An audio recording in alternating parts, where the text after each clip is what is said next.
Good morning mga boss. May ginilisan naman ta aga pa no.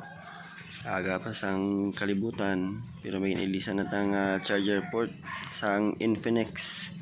Model niya BL49NX. So alas 7 pa lang sang aga. Nagkadto ng customer diri para ipailisan ang iyang iyang charger port. So are mo na iya charger port no. So basic lang ang pag-ilis kung kabalo kita, pero kung hindi karabulit gid ka soldering lead ang inyong charger port kung hindi ka mo kabalo mag-ilis. So natakod ta na no, kaya ko na videohan bangod gadali abi ako kami kadtunan ba ko. So natakod ta na ang bago nga charger port niya. So tanawon naton kung okay na ba ang iyang function. Tanawon ta.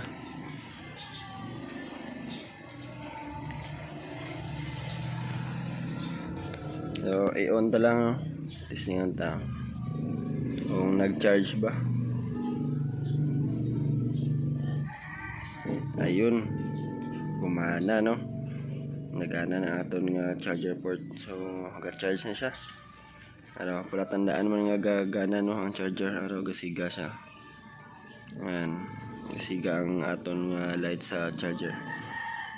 So, ayan. Okay na, no? Kana na.